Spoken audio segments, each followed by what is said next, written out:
We're here to investigate the meteor, if indeed that is what it is. I don't want you to touch anything, don't move anything, don't even breathe unless we tell you to, and wear your protective gloves at all times. It's like they're evolving. Yeah, they're growing into more complex organisms.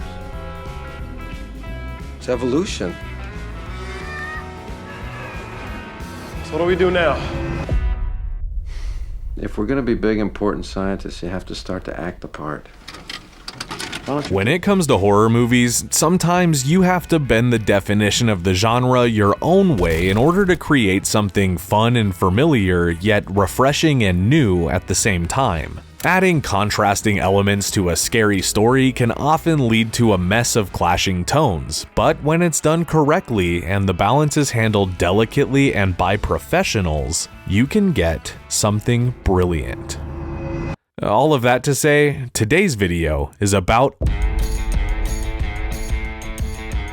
So, if you're not familiar with this movie, Evolution is the 2001 science fiction comedy directed by late but legendary Ghostbusters director Ivan Reitman. The film follows Ira Kane and Harry Block, two scientists and college professors who are leading the industry in absolutely nothing, and kind of just phoning it in.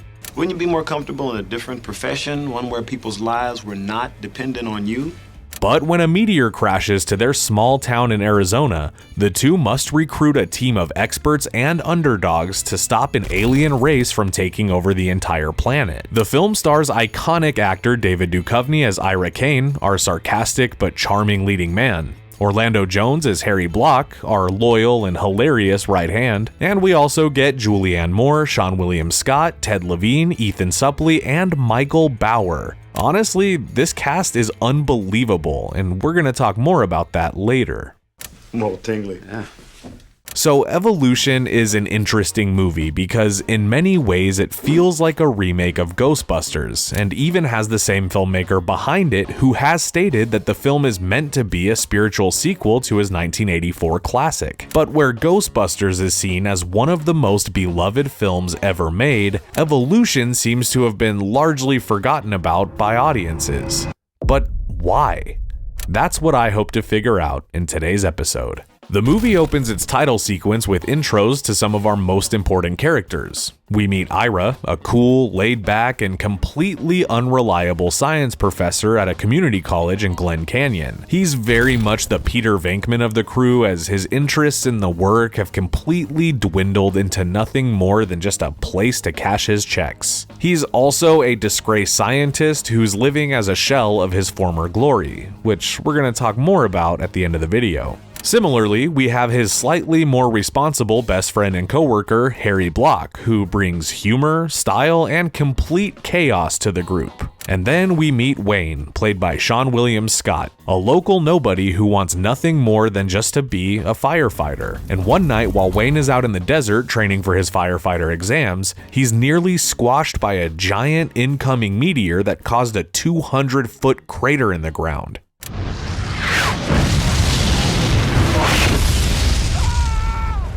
So when Ira and Harry get word of this occurrence, they head over to check out the crash site and get a sample. And as it turns out, the sample contains living multi-cell organisms who are evolving at a rapid rate. Like, a really rapid rate. Yeah, but it's 200 million years worth in just a few hours. That's fast. So now our guys need to figure out what this information means and how they can exploit it for fame and fortune. But before they know it, the whole thing becomes bigger than just them, as the US military gets involved and ices out our guys, stealing their research and hijacking the crash site. And what follows is the classic underdog tale that we want from a comedy like this. The aliens begin taking form and slowly spreading throughout the town. They're eating people, destroying buildings and houses, and just freaking everybody out, and it's up to our underqualified science teachers to save the day. So long as they can avoid getting got by these freaky little things first. All right, give me some forceps. I might be able to catch it in his colon. How are you going in? Rectally. The second half of this movie is extremely entertaining, but before we get to it, I need to address a statement I made earlier in the video. So Evolution is an interesting movie because in many ways it feels like a remake of Ghostbusters. This movie shares so many similarities with the original Ghostbusters that it kind of surprised me rewatching it. Let's break it down. The setup and plot are basically the exact same beats as the original Ghostbusters, and this is not surprising as the structure of the script for Ghostbusters is considered a perfect screenplay template for storytelling in movies. The characters and their dynamics literally feel like a recasting of the original Ghostbusters crew. Ira has the Venkman thing down pat. Julianne Moore's character is basically Egon right down to the neuroses, and Wayne is a clear take on Ray Stantz mixed with Winston Zeddemore. And you know what? I'll be good goddamned if these two aren't the college equivalent of Louis Tully. Do you want some coffee, Mr. Tully? Do I? Yes, have some. Yes, have some. You see what I mean? Also, once the team is assembled, government meddling prevents them from fighting off the antagonistic force, just like in every Ghostbusters movie. The alien designs are cute and scary, and one of them even kinda looks like Slimer. The leading characters have the exact same jobs as Venkman and Egon, and hell, Dan Aykroyd even makes an extended cameo in the movie as the governor of Arizona. Now, I ought to throw the whole goddamn jacked up bunch of you in prison.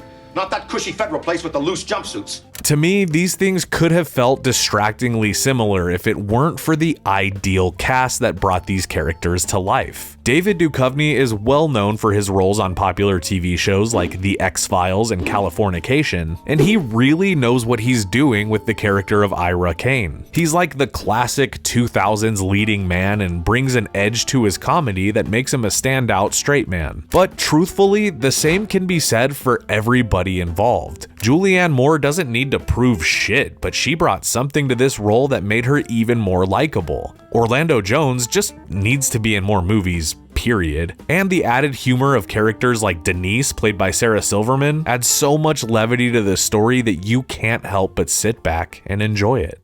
You want your shirt? No. Seriously, take it. Oh, come on. No. You must be cold, right? Are you cold? Is that it? The final act of this movie is also similar to Ghostbusters. Our team, now complete with Ira, Harry, Wayne, Allison, and the unlikely MVPs of the ending, Deke and Danny, two complete idiots whose frosted tips literally save the day when they discover that the active ingredient in their shampoo is the only chemical compound that can defeat the aliens.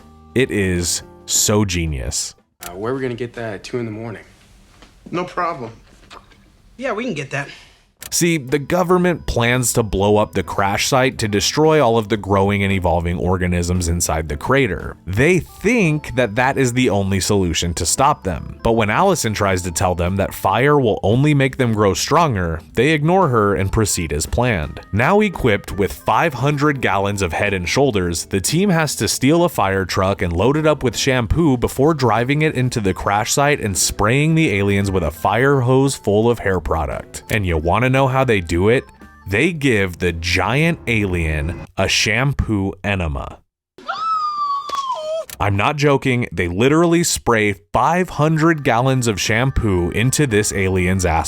And the most f***ed up part is, it's kind of the perfect payoff to the scene where Block gets violated by that dragonfly. I got a major score to settle. Go! As for the reception of this film, I'm sorry to say that it was not received with the box office numbers or critical praise that I believe it deserves. It did turn a profit, and that is saying something, but to me, this movie is right up there with some of the great comedy sci-fis of the early 2000s, and there have been some really good ones. I'm looking at you, eight-legged freaks. Look, Evolution is wonderful. It may not be the instant classic that Ghostbusters was and still is, and it also may not be the most groundbreaking idea for a movie in today's world, and maybe some of the CGI is even a little bit dated, but to me, this movie is funny, the story is simple and clean, the visuals are mostly still impressive, and more than anything, Evolution has heart. The wild ride that we go on with these guys and the crazy shit that we see along the way, it all matters because at the core, Evolution is a movie about redemption and making peace with not being as successful as you once were. When Ira saves the day, it's as if he rediscovered what it's really like to love his job, and he learns that the mistakes that he's made are not what defines him. Man, Evolution f***ing rules. Go back and watch it. I'll get the lubricant. There's no time for lubricant. There's always time for lubricant!